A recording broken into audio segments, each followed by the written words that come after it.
ಇತ್ತೀಚೆಗೆ ಮೈಸೂರಿನ ಉದಯಗಿರಿನಲ್ಲಿ ಕೆಲವು ದೇಶದ್ರೋಹಿಗಳೇನು ಅಟ್ಟಹಾಸ ಮೆರೆದಿದ್ದಾರೆ. ಇದರ ವಿರುದ್ಧ ರಾಷ್ಟ್ರ ಸುರಕ್ಷಾ ಜನಾಂದೋಲನ ಸಮಿತಿ ಬೃಹತ್ ಹೋರಾಟವನ್ನು ಇವತ್ತು ಮೈಸೂರಿನಲ್ಲಿ ಹಮ್ಮಿಕೊಂಡಿದ್ದಾರೆ. ಎಲ್ಲ ಹಿಂದೂಪರ ಸಂಘಟನೆಗಳು ಕೂಡ ಈ ಹೋರಾಟಕ್ಕೆ ಬೆಂಬಲವನ್ನು ನೀಡಿದೆ. ಸಾವಿರಾರು ಸಂಖ್ಯೆಯಲ್ಲಿ ಇವತ್ತು ಮೈಸೂರಿನ ಈ ಪ್ರತಿಭಟನೆಯಲ್ಲಿ ಭಾಗವಹಿಸ್ತಾ ಇದ್ದಾರೆ. ನೋಡಿ, ದುರಂತ ಅಥವಾ ವಿಪರ್ಯಾಸ ಅಂತ ಹೇಳಿದರೆ, ರಾಜ್ಯದಲ್ಲಿನ ಕಾಂಗ್ರೆಸ್ ಸರ್ಕಾರದ ಆಡಳಿತ ವೈಖರಿಯನ್ನು ಗಮನಿಸ್ತಾ ಇದ್ದರೆ, ರಾಜ್ಯದ ಕಾಂಗ್ರೆಸ್ ಸರ್ಕಾರದ ಅಲ್ಪಸಂಖ್ಯಾತ ತುಷ್ಟೀಕರಣದ ಒಂದು ರಾಜಕಾರಣ ಏನು ನಾವು ಗಮನಿಸ್ತಾ ಇದ್ದೇವೆ ಕಳೆದ 2 ವರ್ಷದಿಂದ. ಎಲ್ಲೋ ಒಂದು ಕಡೆ ನಿಜಾಮರ ಆಡಳಿತ ನೆನಪಾಗ್ತಾ ಇದೆ. ಏನೋ ರಜಾಕೆಗಳ ಅಟ್ಟಹಾಸದಿಂದ ಮೆರೀತಾ ಇದ್ರು. ಆ ದಿನಗಳು ಇವತ್ತು ಮರುಕಳಿಸ್ತಾ ಇದೆಯೇನೋ ಅನ್ನುವ ಭಾವನೆ ಹಿಂದೂ ಕಾರ್ಯಕರ್ತರಲ್ಲಿ, ಸಮಾಜದಲ್ಲಿ ಇವತ್ತು ಮೂಡ್ತಾ ಇರ್ತಕ್ಕಂಥದ್ದು ಸತ್ಯ. ಹಾಗಾಗಿ ಯಾವ ರಾಜ್ಯದಲ್ಲಿ ಪೊಲೀಸರಿಗೆ ಸುರಕ್ಷತೆ ಇವತ್ತು ಕಾಡ್ತಾ ಇದೆಯೋ, ಪೊಲೀಸರಿಗೆ ರಕ್ಷಣೆ ಇಲ್ಲ ಇವತ್ತು ನಮ್ಮ ರಾಜ್ಯದಲ್ಲಿ. ಪೊಲೀಸ್ ಸ್ಟೇಷನ್ಗೆ ನುಗ್ಗಿ ಇವತ್ತು ಹಲ್ಲೆ ಮಾಡ್ತಕ್ಕಂಥದ್ದು, ಪೊಲೀಸರು ಹೆದರಿಸ್ತಕ್ಕಂಥ ಘಟನೆಗಳು ಪದೇ ಪದೇ ರಾಜ್ಯದಲ್ಲಿ ನಡೀತಾ ಇದೆ.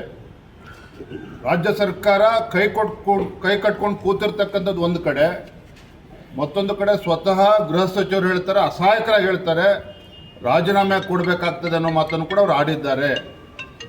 ಇವತ್ತು ಪೊಲೀಸ್ ಇಲಾಖೆ ಇವತ್ತು ಅಸಹಾಯಕರಾಗಿದ್ದಾರೆ ಅಂತ ಹೇಳಿದ್ರೆ, ಗೃಹ ಸಚಿವರು ಇವತ್ತು ಅಸಹಾಯಕರಾಗಿ ಮಾತನಾಡ್ತಾ ಇದ್ದಾರೆ ಅಂತ ಹೇಳಿದ್ರೆ, ಸಮಾಜದಲ್ಲಿ ಜಾಗೃತಿ ಮೂಡಿಸಿ ನಮ್ಮ ಸಮಾಜದ, ಹಿಂದೂ ಸಮಾಜದ ರಕ್ಷಣೆ ಅನಿವಾರ್ಯವಾಗಿ ಇವತ್ತು ಹಿಂದೂ ಸಂಘಟನೆಗಳು ಇಳಬೇಕಾಗಿರ್ತಕ್ಕಂಥದ್ದು ಅನಿವಾರ್ಯ. ಹಾಗಾಗಿ ಮೈಸೂರಿನಲ್ಲಿ ಈ ಬೃಹತ್ ಜನಾಂದೋಲನದಲ್ಲಿ, ಪ್ರತಿಭಟನೆಯಲ್ಲಿ ನಾವು ಕೂಡ ಭಾಗವಹಿಸ್ತಾ ಇದ್ದೇವೆ. ಈ ಸರ್ಕಾರಕ್ಕೆ ಎಚ್ಚರಿಸ್ತಕ್ಕಂಥ ಕೆಲಸವನ್ನು ಕೂಡ ನಾವು ಮಾಡ್ತಾ ಇದ್ದೇವೆ. ಎಲ್ಲ ಹಿಂದೂಪರ ಸಂಘಟನೆಗಳು ಸಮಾಜದಲ್ಲಿ ಜಾಗೃತಿ ಮೂಡಿಸ್ತಕ್ಕಂಥ ಕೆಲಸ ಕೂಡ ಮಾಡ್ತಾ ಇದ್ದಾರೆ. ನಾನು ಮೊನ್ನೆದನ್ನು ಕೂಡ ಪತ್ರಿಕಾಗೋಷ್ಠಿಯಲ್ಲಿ ಹೇಳ್ತಾ ಇದ್ದೆ, ಮುಖ್ಯಮಂತ್ರಿಗಳ ನಡವಳಿಕೆ ನೋಡಿದ್ರೆ ಆಲ್ ಈಸ್ ವೆಲ್ ಅನ್ನೋ ಭಾವನೆಯಲ್ಲ ಅವರು ಇದ್ದಾರೆ. ರಾಜ್ಯ ಭಾಳ ಸುಭೀಕ್ಷವಾಗಿದೆ, ಜನರೆಲ್ಲ ಭಾಳ ಸಂತೋಷದಲ್ಲಿದ್ದಾರೆ ಅನ್ನುವ ಭ್ರಮೆನಲ್ಲಿ ಅವರಿದ್ದಾರೆ. ಒಂದು ಕಡೆ KSRTCಗೆ 7,000 ಕೋಟಿ ಇವತ್ತು ಬಾಕಿ ಉಳಿಸ್ಕೊಂಡಿದೆ ರಾಜ್ಯ ಸರ್ಕಾರ. ವಿದ್ಯುತ್ ಕಂಪನಿಗಳಿಗೆ 6,000 ಕೋಟಿ ಇವತ್ತು ಬಿಲ್ಗಳು ಬಾಕಿ ಉಳಿಸ್ಕೊಂಡಿದೆ, PWD ಇರಿಗೇಷನ್ನು. ಇವರ ಯೋಜನೆಗಳ ಪರಿಣಾಮವಾಗಿ ಎಲ್ಲ ಇಲಾಖೆಗಳು ಬಾಗಿಲು ಮುಚ್ಚಾಕ್ತಕ್ಕಂಥ ಕೆಲಸ ಇವತ್ತು ಬಂದು ನಿಂತಿದೆ. ಇದಕ್ಕೆ ನಾವು ಬಜೆಟಲ್ಲಿ ಇವತ್ತು ಅಧಿವೇಶನದಲ್ಲಿ ಪ್ರಶ್ನೆನೂ ಕೂಡ ಕೇಳ್ತೇವೆ. ಮುಖ್ಯಮಂತ್ರಿಗಳು ಇದಕ್ಕೆ ಉತ್ತರವನ್ನು ಕೂಡ ನೀಡಬೇಕಾಗ್ತದೆ. ಮೈಸೂರಲ್ಲಿ ನಿಷೇಧಾಜ್ಞೆ ಜಾರಿ ಮಾಡಿದ್ದಾರೆ. ಸರ್ಕಾರಕ್ಕೆ ಯೋಗ್ಯತೆ ಇದ್ದರೆ, ತಾಕತ್ತಿದ್ದರೆ, ಅವತ್ತು ಯಾರು ದೇಶದ್ರೋಹಿಗಳು ಪೊಲೀಸ್ ಸ್ಟೇಷನ್ ನುಗ್ಗಿದ್ರಲ್ಲ, ಅವತ್ತು ನಿಷೇಧಾಜ್ಞೆ ಹಾಕಬೇಕಾಗಿತ್ತು. ಇವತ್ತು ಹಿಂದೂ ಕಾರ್ಯಕರ್ತರು ಪ್ರತಿಭಟನೆ ಮಾಡ್ತಾರೆ ಅಂತ ಹೇಳಿದ್ರೆ, ಈ ಸರ್ಕಾರವನ್ನು ಎಚ್ಚರಿಸ್ತಕ್ಕಂಥ ಕೆಲಸ ಮಾಡ್ತಾ ಇದ್ದಾರೆ ಅಂತ ಹೇಳಿದ್ರೆ ಸೆಕ್ಷನ್ ಜಾರಿ ಮಾಡ್ತಾರೆ.